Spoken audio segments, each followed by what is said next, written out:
सावन के महीने की जो अष्टमी होती है, शिव महापुराण की कथा में और देवी भागवत में वर्णन मिलता है।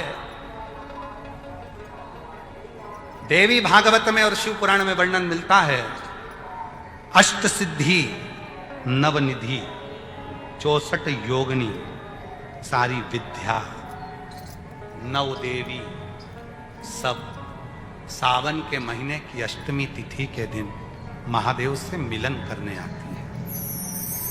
भगवान देवाधिदेव महादेव 11 रुद्र के रूप में, 12 ज्योतिर्लिंग के रूप में, सहस्त्र नामावली के रूप में शिव उनसे मिलते हैं, वो समय होता है प्रदोष का समय, शाम का समय। जब सावन के महीने की अष्टमी तिथि पड़े, चाहे वो उजाले की पड़े चाहे अंधेरे की पड़े, अष्टमी तिथि पड़े, शाम के समय 2 दीपक, एक लंबी बत्ती का एक गोल बत्ती का, शिव के मंदिर में अपनी कामना कर कर, जो बच्चों को अच्छी नौकरी चाहिए या कोई बीमारी का हल चाहिए या धन की कमी है या कोई समस्या है, एक लंबी बत्ती किसके लिए है? जम के बोलो, देवी के लिए।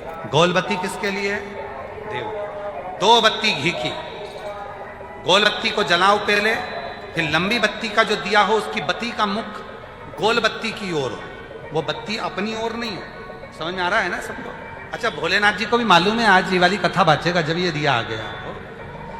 ये जो बत्ती का मुख है, देखो ये दिया, ये लंबी बत्ती, ये गोल बत्ती, तो ये जो गोल बत्ती है आपने यहां जलाई और ये लंबी बत्ती जो है ना, इसका मुख गोल बत्ती की ओर। 64 योगिनियां, अष्ट सिद्धि, नवनिधि, 9 देवियां, सारी विद्या। शिव जी की जो गोल बत्ती है, शंकर क्या है? ज्योतिर्लिंग, ज्योतिर्स्वरूप। माँ दुर्गा क्या है? ज्योति स्वरूपा। क्या कहते हैं? ज्वाला महारानी की। ये ज्योति के रूप में जब हम गोल बत्ती के सामने अष्टमी के दिन प्रदोष के समय पर लंबी बत्ती का दीपक, पहले गोल बत्ती का दिया जलाया, फिर ये लंबी बत्ती का मुख उधर की ओर कर कर दीपक को जब हम प्रज्वलित करते हैं और अपनी जो कामना दोनों दीपक के सम्मुख में करते हैं, वो कामना पूर्ण होकर ही रहती है। पर करना क्या है? दोनों अष्टमी, सावन के महीने में जो उजाले पक्ष की अष्टमी आएगी उस पर भी करना है, और जो अंधेरे पक्ष की आएगी उस पर भी। बड़ी सुंदर दीप बनाया है, जोरदार ताली बजाओ जिसने बनाया। उजाले पक्ष की भी अष्टमी लीजिए और अंधेरे पक्ष की भी अष्टमी लीजिए। कुछ नहीं करना, केवल प्रदोष काल में पहुंच जाओ बाबा देवाधिदेव महादेव के मंदिर में। एक दीपक, दोनों दीपक साथ में रखो। एक दीपक गोल बत्ती का पहले जलाओ, लंबी बत्ती का दीपक का मुख गोल बत्ती की ओर करो, प्रज्वलित करो और बाबा को अपने मन का भाव करो। बाबा को बड़ा सुंदर महाराज, शमी के 5 पत्ते, बेलपत्री के 5 पत्ते, बेर के 5 पत्ते। क्या क्या चीज है जरा जम के बोलो? शमी के 5 पत्ते, बेर के 5 पत्ते और बेलपत्री के 5 पत्ते। महाराज, श्रावण महीने की दोनों अष्टमियों में से कोई भी अष्टमी, ये भी जरूरी नहीं है कि सोमवार की ही अष्टमी थी।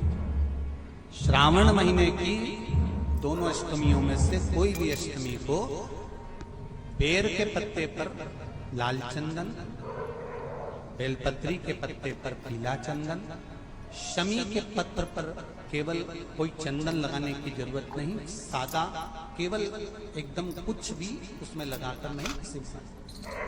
पहले लाल चंदन वाले पत्ते, फिर बेलपत्री के पत्ते, फिर शमी के पत्ते शिवलिंग के ऊपर समर्पित कर कर उसको उठाकर वापस लाकर बेलपत्री के पेड़ के नीचे ही 1 लोटा जल समर्पित कर कर पहले पत्ते चढ़ा देंगे, फिर लोटा भर जल समर्पित कर देंगे।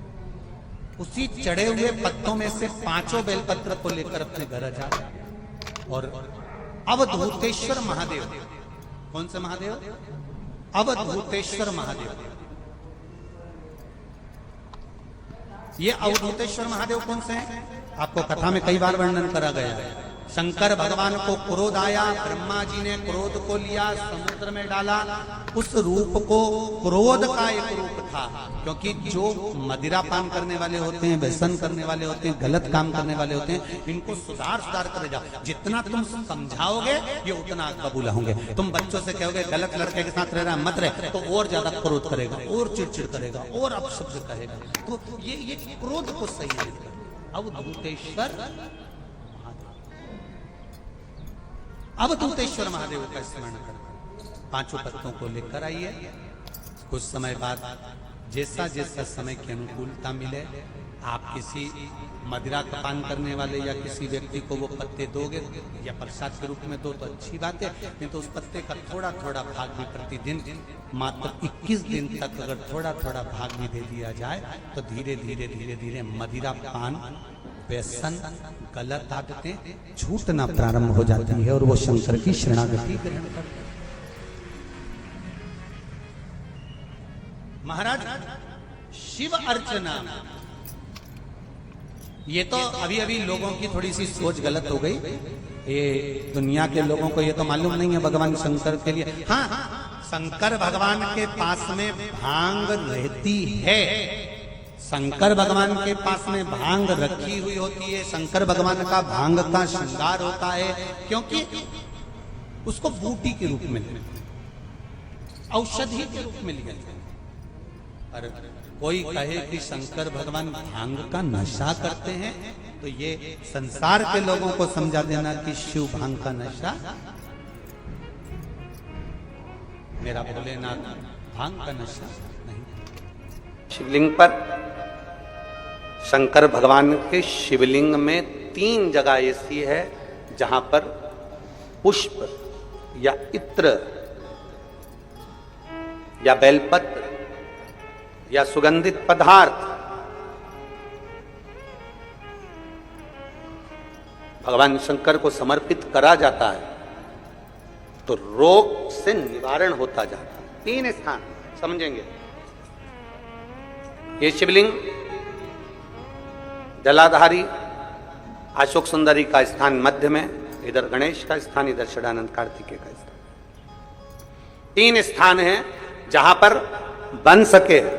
अगर आपको लगता है कि मैं जांच कराने के लिए डॉक्टर के पास जा रही हूं और डॉक्टर ने बोला है कि कोई बड़ी बीमारी तुमको लगती है तो जांच कराने जाओ, डॉक्टर बोले जांच कराओ, जितनी रिपोर्ट होना आना चाहती आए, पर उससे पहले अगर 3 जगह पर इत्र समर्पित कर दिया जाए, इत्र हो या सुगंधित कोई पुष्प हो, इत्र या सुगंधित पुष्प,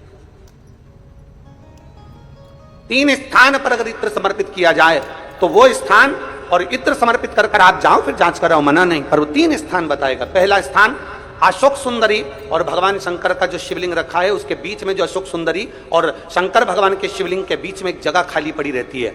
अशोक सुंदरी का स्थान पूर्ण होगा, शिवलिंग होगा, उसके बीच में एक स्थान खाली होता है। उस स्थान पर अगर जिस समय पर भगवान शंकर के जिस अशोक सुंदरी और शिवलिंग के बीच में जो स्थान है वहां पर अगर इत्र लगाया जाए, दूसरे नंबर पर शिवलिंग के ऊपर से लेकर नीचे के मध्य भाग में, जहां मध्य भाग है ये शिवलिंग, ये नीचे का भाग, और मध्य भाग में अगर इत्र लगाया जाए, और तीसरा भगवान शंकर का जो जल नीचे की ओर गिरता है, जहां जो पट्टी रहती है पानी नीचे आने की, उस पट्टी पर अगर इत्र लगाया जाए, ये 3 स्थान इत्र लगाने के होते हैं। अगर वहां लगाया जाए तो कैसा भी रोग हो आपकी जांच अच्छी ही आएगी, बेकार नहीं आ सकती। आप कितने ही करा लें उसको। एक शंकर भगवान के शिवलिंग का 3 जगह पर इत्र या 3 जगह पर सुगंधित पुष्प लगाया जाए। अब जब आप लोग अभिषेक करने बैठते हैं या पूजन करने बैठते हैं या शंकर जी के मंदिर जाते होंगे, कौन कौन जाता है शिवालय? सभी लोग जाते हो? बोलो हर हर महादेव। शिवालय जाते हो तो शिवालय में जाकर जब आप इत्र चढ़ाते हो भगवान पर, यहाँ इत्र लगाया आपने, फिर यहाँ पर भी लगा देते हो, यहाँ पर भी लगा देते हो, यहाँ पर भी लगा देते हो, सब दूर इत्र लगा देते हो। जो समझदार होता है ना वो सभी दूर इत्र लगा देता है। और कई कई ऐसे रहते हैं जरा सा इत्र लिया और रुई में लेके एक जगह पर रख दिया, फूल में लेके एक जगह पर रख दिया, और पूर्ण जगह पर इत्र लगा दो, बाबा के पूर्ण स्वरूप पर इत्र लगा दो। आपको नहीं मालूम अनायास, आपको नहीं मालूम कि 3 जगह कौन सी है, तो आप पूर्ण स्वरूप पर इत्र लगा दीजिए, पूर्ण स्वरूप पर। वेद मंत्र में त्र्यंबकेश्वर का बाबा का मंत्र,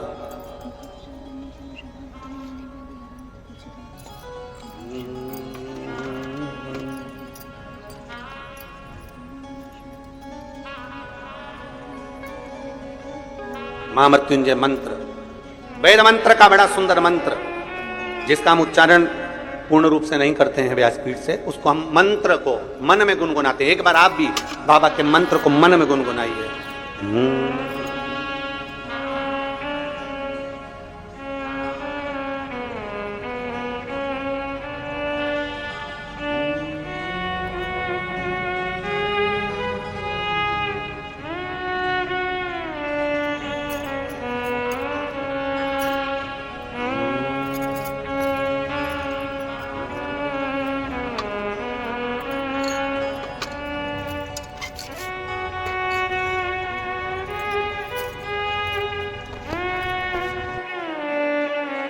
भगवान शिव का त्र्यंबक मंत्र का स्मरण करें, और नहीं कर सकते तो पंचाक्षर करें नमः शिवाय, नहीं कर सकते षडाक्षर करें ओम नमः शिवाय, नहीं कर सकते तो श्री शिवाय नमस्तुभ्यम का स्मरण करें। आपको नहीं किया 3 जगह का वर्णन, यहां तक शिव कथा कहती है। ये जो कई लोग कहते हैं हमारे कोई बच्चा जन्म से जो होता है ना, और कई बच्चे से जन्म से होते हैं जिनकी बुद्धि विकास नहीं कर पाती है।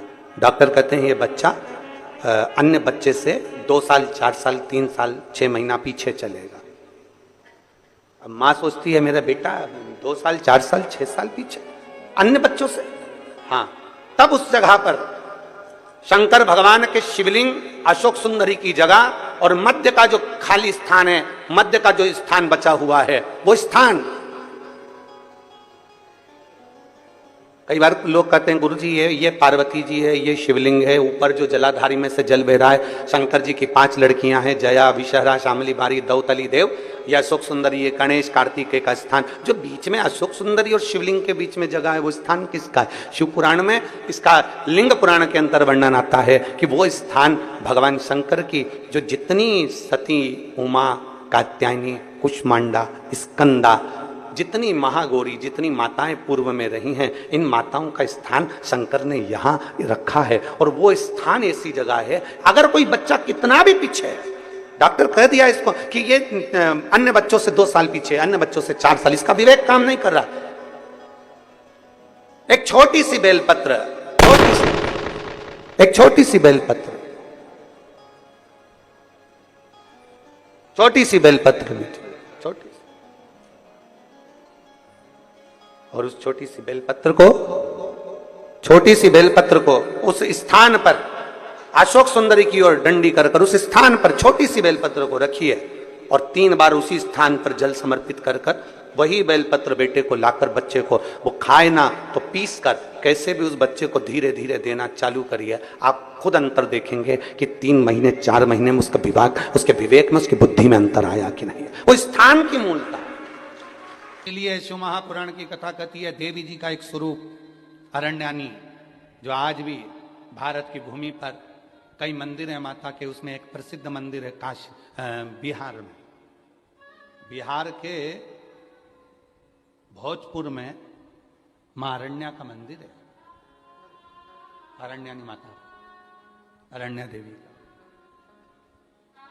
बिहार के भोजपुर में, जो 80 घाट पर बैठकर महाराज आसी नदी के तट पर जो माता देवी ने, माता ने जो तप साधना करी 80 में, वो तप साधना का कि ये सब दुखी क्यों है, और इसीलिए आज भी नियम है महाराज, आज भी नियम है, अगर बहुत दुखी मनुष्य होता है, बहुत तकलीफ में होता है, बहुत कष्टप्रद होता है, उसके दुख का जब कोई निवारण ही नहीं होता, कहीं कोर्ट का केस, कचहरी, थाना, पुलिस, डॉक्टर, कहीं एक्सीडेंट, कहीं फैक्ट्री चलती चलती बंद हो गई, व्यापार चलता चलता बेकार हो गया, हर तरह से जब वो हताश हो जाता है तब, अब आप लोग तो बिहार भोजपुर जाकर, बिहार के भोजपुर में अरण्या देवी का मंदिर है और आप तो वहां नहीं जा सकते, तो उसके लिए 7 लाल पुष्प या एक ही पुष्प की 7 लाल पत्तियां 7 दुर्वा के साथ में 7 लाल अक्षत के साथ में यदि अरण्यानी देवी के नाम से, अरण्यानी देवी के नाम से यदि बेलपत्र के वृक्ष के नीचे समर्पित कर दिया जाता है तो वो अरण्यानी देवी तुम्हारे घर के जितने भी दुख होते हैं, चाहे कोर्ट से जुड़ा हो, पुलिस से जुड़ा हो, चाहे फैक्ट्री बंद हो रही हो, व्यापार बंद हो रहा हो, तो अरण्यानी देवी उसको संभाल लेती है और बल देकर उसको पुनः आगे बढ़ा देती है। अरण्य वरुणा और असी जिसके बीच में बसी है वाराणसी, ये असी साधारण नहीं है, ये वरुणा साधारण नहीं है। आप लोग तो सब वाराणसी के निवासी हो, तो आप लोगों को ज्यादा ज्ञान होगा कि इन नदियों के तट पर बैठकर कितनी साधना हुई होगी। क्यों भगवान वाराणसी में आकर बस गए, क्यों भगवान ये 2 नदियों के मध्य में आकर बस गए, ऐसा क्या हुआ? वरुणा और असी ने ऐसा कौन सा पुण्य फल पाया था जो ये गंगा मैया उनसे मिलने के लिए आ गई? ये गंगा का संगम हो गया। गंगा तो काशी में थी ही नहीं, गंगा तो काशी में थी ही नहीं।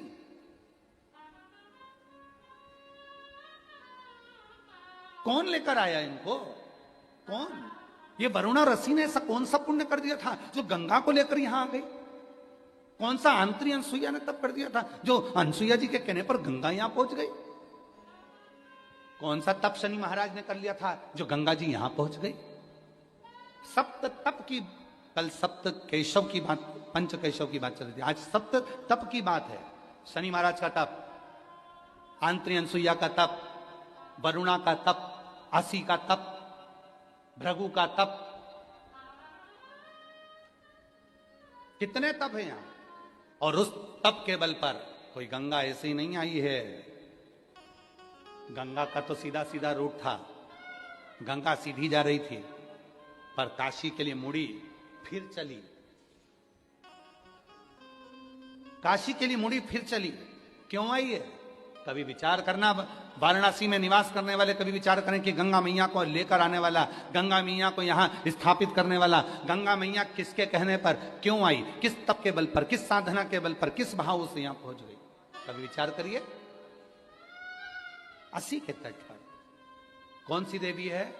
जम के बोलो, अरण्यानी देवी। आराधना बृहस्पति भगवान ने काशी में करी। बृहस्पतिश्वर महादेव काशी में विराजमान। कौन से महादेव? जम के बोलिए जरा। बृहस्पतिश्वर महादेव काशी में विराजमान है। जो अंगूठी में पुखराज नहीं पहन सकते, जिनकी भाग्य रेखा उल्टी चल रही हो, बृहस्पति चमक ही नहीं रहा हो, जिस काम में हाथ डालते हैं वो काम पूरा ही नहीं होता हो, तो एक बार काशी जाना, बृहस्पतिश्वर महादेव का स्पर्श करना, उनका अभिषेक पूजन करना और उनका स्पर्श कर कर एक बेलपत्र ब्राह्मण देवता से मांग कर लेकर जाना कि इन बृहस्पतिश्वर महादेव से मुझे एक बेलपत्र दे दो।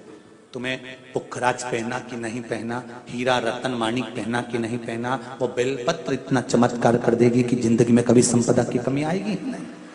अगर बृहस्पति नहीं चमके तो बृहस्पतिश्वर महादेव, जहां पर बैठकर बृहस्पति भगवान ने शंकर भगवान की आराधना करी है, रोज गंगा जल जाना, गंगा जल लेकर आना, शिव जी की आराधना करना, एक शिवलिंग का निर्माण करा, उसकी आराधना में बृहस्पति भगवान डूब गए, उसकी आराधना में बृहस्पति महाराज निरंतर लगे रहे। और इतनी आराधना बृहस्पति महाराज ने करी, इतनी आराधना करी बृहस्पति महाराज ने कि शंकर भगवान सामने प्रकट हो गए। मांगो बृहस्पति, तुमको क्या चाहिए?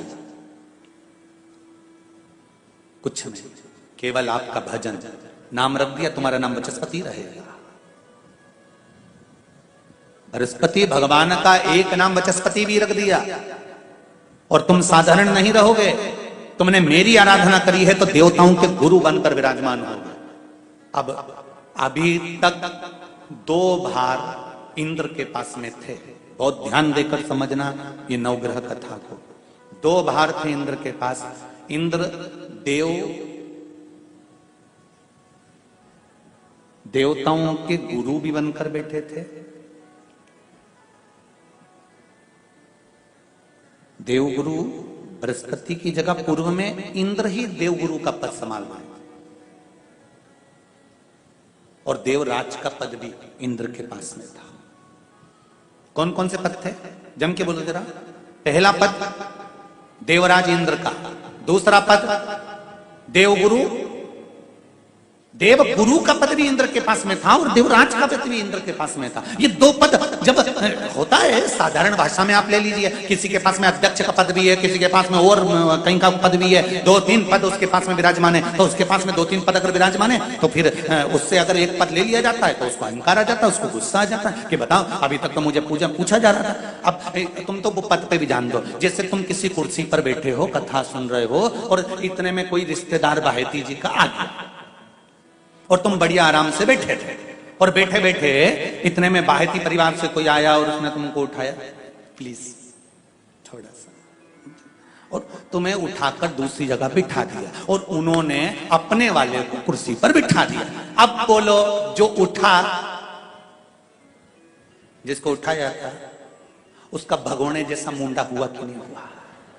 अरे बोलो तो, अपन दूर कथा नहीं जाते, कथा अपन अपने ऊपर लेके चलो कि अपन कैसे समझें इस कथा को। बहुत अगर गहन तत्व की कथा सुनेंगे तो समझ में आएगी नहीं, यहां से सुनी, यहां से निकाल दी, बच्ची कुछ दी, ऊपर से निकल गई, और मालूम पड़े थोड़ी देर बाद माताएं कुर्सी पे बैठी बैठी।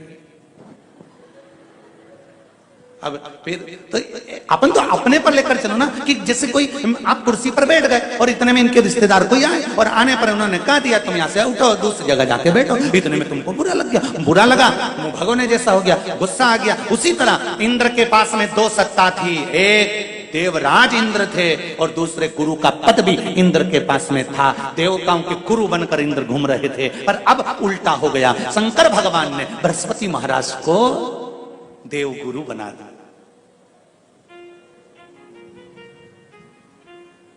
अब जैसे देवगुरु बनाया तो इनका इंद्रदेव का मुंह, अरे बोलो तो तुम, भगोने सा हो गया, कुर्सी उतरी कि मुंह भगोड़ा।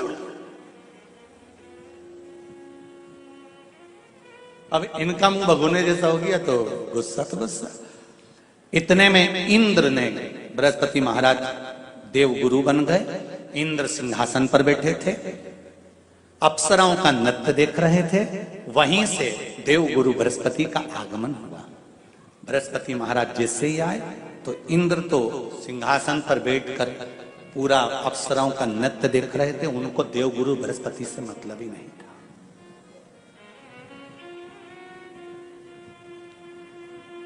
कोई स्थान नहीं, कोई सम्मान नहीं, कोई आदर नहीं, कोई आदर नहीं।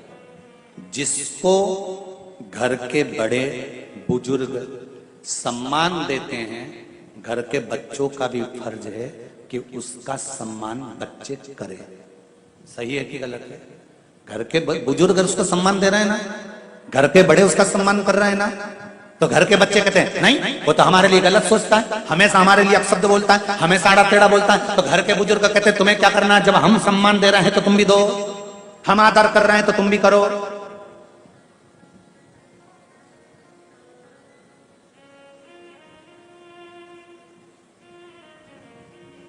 पर नहीं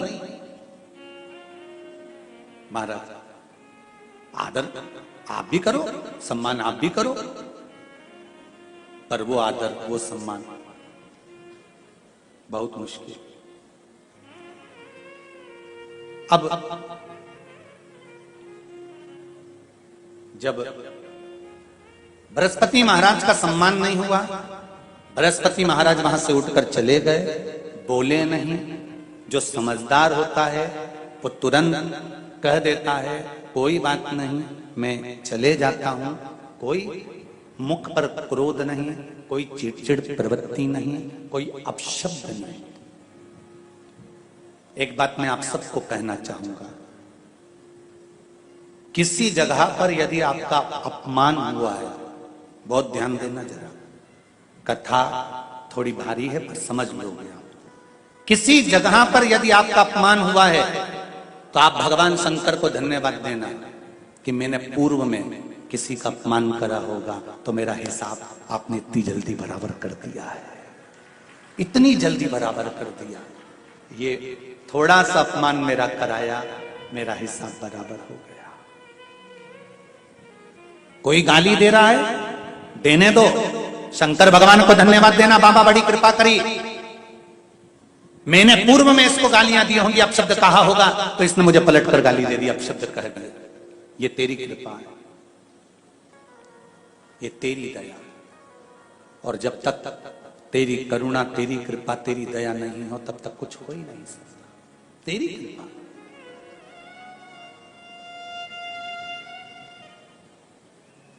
भगवान से कहो, हे देवाधिदेव महादेव, मैं ये नहीं कहता कि मुझे रोने मत देना,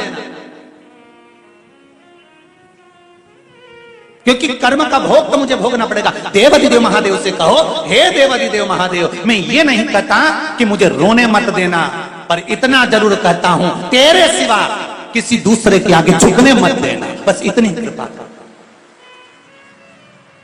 मैं ये नहीं कहता कि मुझे रोने मत देना, बस तुझसे निवेदन है कि केवल तेरे दरबार के अलावा किसी दूसरी जगह पर मुझे झुकने मत देना, क्योंकि मैं जानता हूं अगर तू मुझे अपना समझता है, झुकने नहीं दे सकता, तो फिर रोने भी नहीं देगा। जैसे छाता पानी में जरूरी है, उसी तरह शिव का नाम दुख के समय में जरूरी है, तकलीफ के समय में जरूरी है, कष्ट के समय में जरूरी है।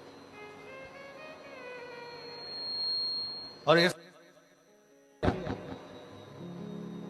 ऐसे कई लोग आपको मिलेंगे जो आपसे कहेंगे कि मेरे पास आकर बैठना, मैं तुम्हारी जिंदगी के जीवन में कभी दुख नहीं आने दूंगा। नहीं भाई, ऐसा हो नहीं सकता।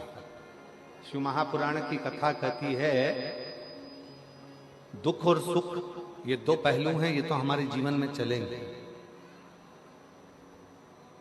जूता चप्पल की दुकान पर गए हो कभी तुम लोग? अरे बोलो तो जम के, ठीक है। एक जूता दे देता है क्या वो? छत्तीसगढ़ में भिलाई में जूता की दुकान पर जाओ और कह दो भैया हमको एक ही जूता चाहिए, हम दो जूते नहीं चाहिए, देगा क्या? वो कहेगा नहीं साहब, जूता तो जोड़ी से मिलेगा। 8 नंबर का जूता चाहिए तो 2 पहनने के लिए 2 पाँव में मिलेगा। और तुम क्यों नहीं साहब, हम कथा में गए थे, हमारे जयंती स्टेडियम में हमारा एक जूता चले गया है 8 नंबर का, ये डिजाइन का दूसरा दे दो, ये देगा? अरे बोलो तो नहीं देगा। क्या कहेगा? क्यों साहब, मेरी दुकान में क्या एक जूता मिलेगा? मिलेगा तो दोनों मिलेगा, हमको एक जूता नहीं, दोनों जूते। दुकान पर जाओ जूता की, तो जूता की दुकान पर जाओगे तो जोड़ी से जूता मिलता है। उसी तरह परमात्मा जब जन्म देता है तो सुख और दुख दोनों जोड़ी से देता है, हमारे जीवन को जीने के लिए वो जोड़ी से देता है। सुख भी देगा और दुख भी देगा। अब आपको सुख अगर मिल गया है, सुख की अनुभूति हो गई है कि मेरे गाड़ी भी है, बंगला भी है, जमीन भी है, जायदाद भी है, संपदा भी है, सब कुछ है, तो हो सकता है शरीर में थोड़ा कष्ट देगा, हो सकता है शरीर में कष्ट। ये दोनों जोड़ी से मिलते हैं। शंभु शंभु, दूसरे नंबर का पंडाल पीछे की आवाज। हो सकता है ये कि तुम सोचो कि मुझे केवल सुख ही मिलेगा, नहीं मिलेगा। दुख और सुख ये दोनों जोड़ी से प्राप्त हो।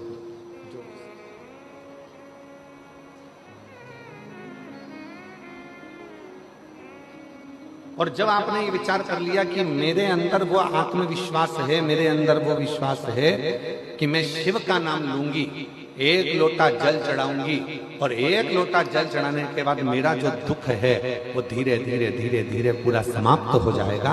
तो शिव कहते हैं जब विश्वास रखकर कोई मेरे मंदिर में आता है, शिवालय में आता है, एक लोटा जल समर्पित करता है, तो शिव कहते हैं उसके विश्वास के कारण उसका दुख समाप्त हो जाता है, उसकी तकलीफ समाप्त हो जाती है, उसका कष्ट समाप्त हो जाता है।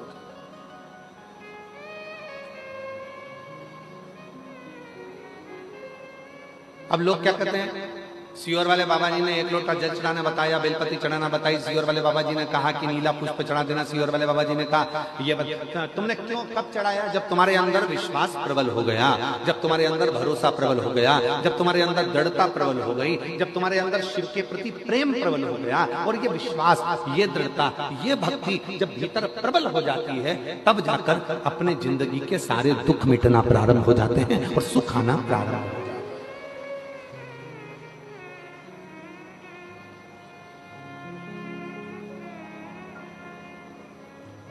छत्तीसगढ़िया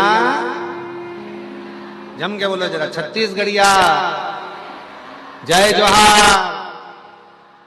तो ये जीवन का सुख हमारे भीतर कब आएगा? जब हमारे अंदर आत्मविश्वास और विश्वास प्रबल हो जाए, जब हमारा भरोसा प्रबल हो जाए। और भरोसे को प्रबल कब करा जाएगा?